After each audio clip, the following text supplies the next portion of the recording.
Welcome, everybody, to Cup with GUP, PGA Movers and Shakers for the PGA Championship on a Wednesday morning here in Norman, Oklahoma. Thank you for joining us. Get some final thoughts in here, where we're at, where we've changed from Monday, where we're moved up, where we moved down, what's the course going to play like, all that good stuff for you guys. First, run through this real quick. I've been talking about it all week. Join us now. Use the code PGA, get 30% off any package. That includes a 7-day free trial. That'll get you through. If you do a monthly package with the free trial, you get the PGA Championship, Charles Schwab, the Memorial, the Palmetto, which is replacing the RBC Canadian Open, U.S. Open, and Traveler. So another major plus 5 tournaments, 2 majors and 4 other tournaments, including that 7-day free trial. Come join us now. PGA, 30% off. If you'd like to get some GC swag this week only, use the code PGA. Get 40% off any gear in our store as well. Listener League is almost full. We got about 70% full or so. That was as of early this morning. So let's fill that up. If you haven't jumped in yet, the link will be in the audio podcast as always. 1K to first is our largest listener league ever, 750 spots, flat payout structures, limited rake. As always, if you're listening to this and you finish in the top 3, shoot me a message. You'll get $50 GC swag credit. Winners for the week, YouTube comment winners, $50 GC swag credit. Larry Bikes, Cam Foreman, $25 GC swag credit. Johnny Newman, Omaha Man J, Devin Michaelek, Dennis K905. iTunes winners, $50 GC swag credit. Parker 7x7, Left Lane 2 Pass, $25 GC swag credit. Cannonball 617. And our 2 Masters merchandise item winners, Dallas Horseman and Cornhusker 55. Congrats to all you guys. If you're a member, DM me on Slack. If not, DM me on Twitter. I will get you your information to get your credit or your gear that you won. More giveaways throughout the week, especially for our premium members. We like to do that, especially during the major weeks. Saturday night's always a fun time heading into round 4 showdown for Sunday. My updated thoughts on the week: no wave advantage for me unless something drastically changes in the next 12 hours, which I don't see. Will actually be about 6 to 8 hours. I mean, we'll be watching it all the way through the night if there's something major. I just don't see it. There's going to be bits and pieces of win for all these guys during both their rounds, AM, PM, PM, AM. So I really don't see much of a true wave advantage. Not going to build like that. I think you naturally, I mentioned this yesterday on the pod, could do, if you're building 100 lineups just per se, you could build 10 lineups AM, PM, 10 lineups PM, AM, and then 80 just with your true builds. That's not horrible in case something does come up. Maybe you get luck into it naturally. I'm not against that, but I won't go into the week saying I have to have there's a huge wage advantage. It actually looks like an awesome week. I mean, weather-wise, it really does. I mean, even the guys that were there in 2012, some of the commentators as you're listening and all that, mentioned how much better the forecast looks than it was in 2012. And I talked about this Monday and a little bit yesterday that you really – that Friday set the difference in what happened in 2012. And I just don't see that this year. There's going to be wind. Around the green is going to matter. Short game is going to matter. Scrambling is going to matter. It's going to be a grind. But I really think the cut was +6 in 2012. I see it +1, +2, somewhere in that range. Rory won at 13 under, but the next best was 5. I see the winner being about what Rory shot, so -11 to -13. Maybe could get to -15, but I think 11 to 13 is about right. But I think you'll see a bigger pack up there. It won't be a guy, and then 8-shot lead. That's just rare. It doesn't happen very often.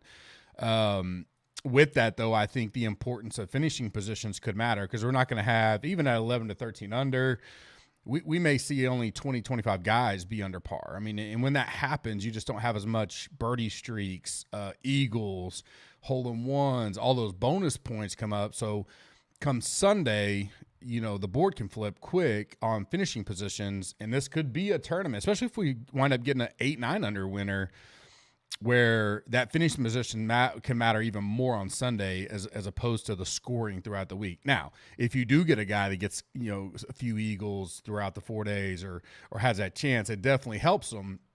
Be interesting to see how that shakes out as we head into Sunday. But don't get discouraged if you're not, say got your 6-6 through and you're kind of there. Those Sunday rounds, where guys storm up, especially early guys who are going to be back in the field.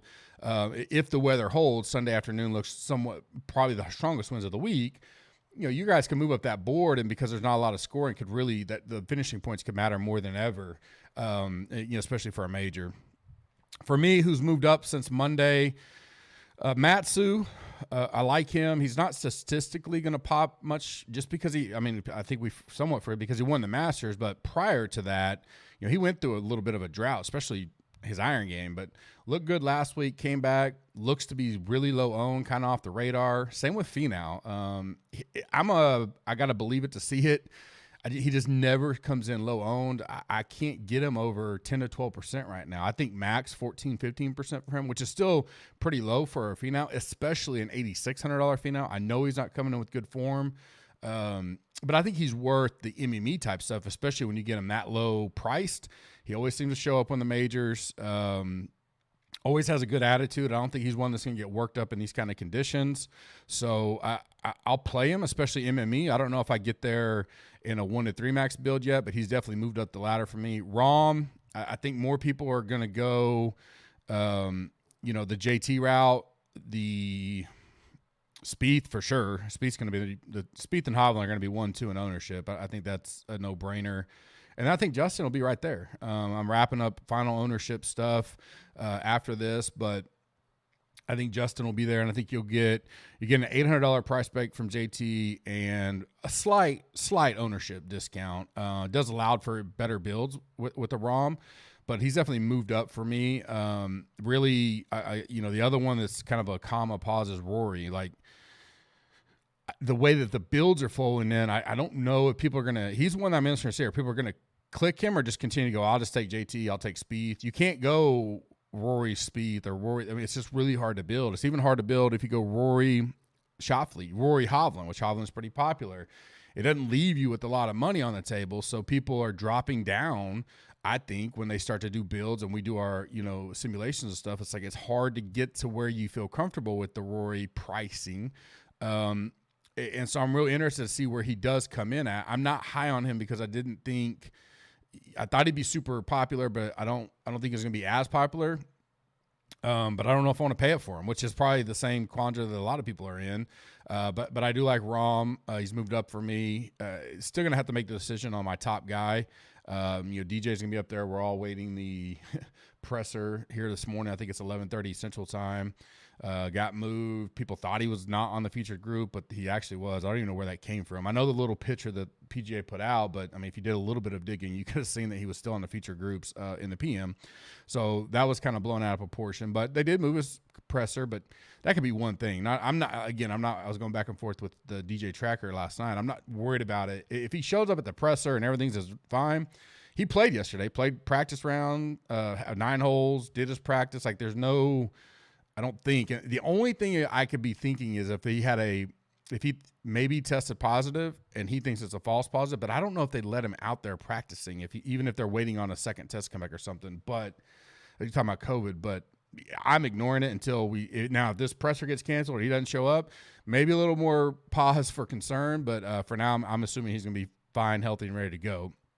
Patrick Reed, I was on him. I'm still going to be on him. I like him. He's moved up for me in the final ranks. I don't think he's going to garnish a massive amount of ownership, probably 12 to 14% range.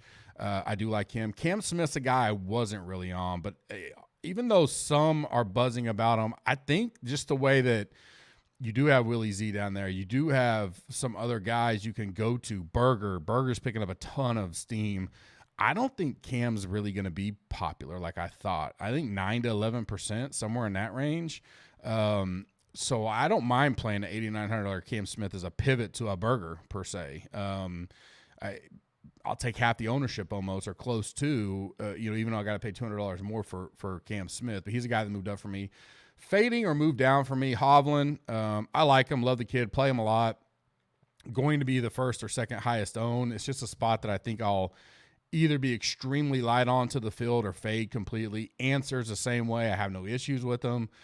Just going to be popular. And I have to pick spots because I do think I may wind up playing Spieth. which is going to be popular. And so to get a Spieth, Hovland, even Answer's going to be extremely popular.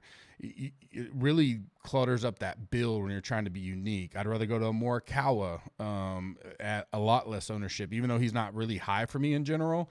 But in an MME build, I'm getting a lot of leverage there by fading a guy that, I love Hovland. Oklahoma State boy has been playing great. I just don't know if I want to eat that chalk this week. Berger, I just mentioned. Usti's another one that everybody seems to play at the Major Usti. I mean, I don't mind playing him, but if he's going to get up to 10% or more at that 8,000 mark, there's a lot of other players that I see as higher upside. At best, I'd be even at the field with him at 10, but I just may cross him off completely. Sleeper under the radar, kind of catching my eye. Moving up from Monday, Max Homa, guy I don't play much. I don't think he'll be over 5%, probably much less than that.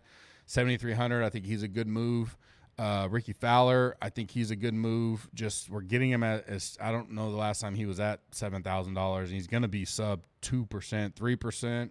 I think he's worth a great MME play. Jason Kokrak is not getting as much steam and talked up as I thought. I like him. I think he's strong off the tee. I know the putter's been hot for him, but that you kind of need that, and I think maybe that's good for him. $7,100. I think he's one of the better values, along with like a Finau, as far as when you look at their plus minus. And I don't think he gets above 12%. Probably maybe sub 10%. So I like Kokrak. Scheffler, a guy that I think people are just brushing off after last week. He burned a lot of guys. He may be in that 5, 6, 7% range.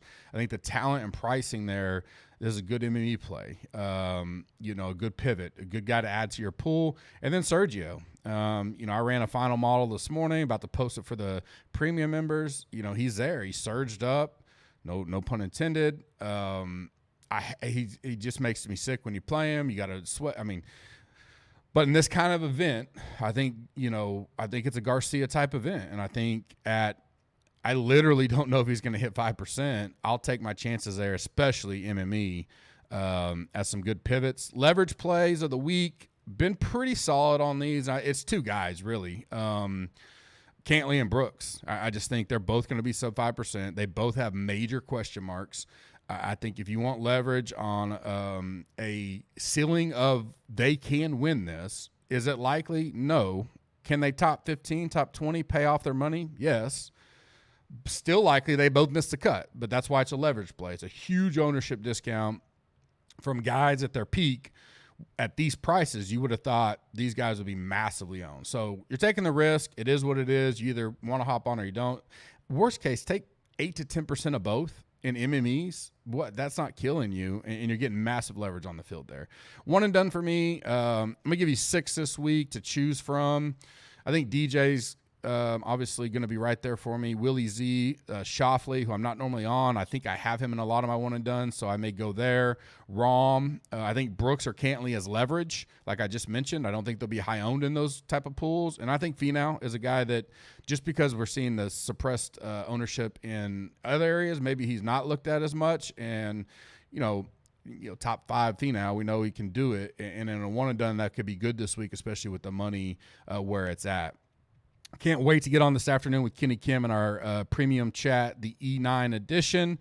Looking forward to this week. Looking forward to talking to you guys all day and all night. We got a lot to discuss in the GC Warrior Room Slack channel. Come join us. PGA gets you 30% off, a free week trial. If you do the month package, that gets you 6 tournaments, including 2 majors. Come give us a visit. I appreciate you guys. Have a blessed week. Thanks.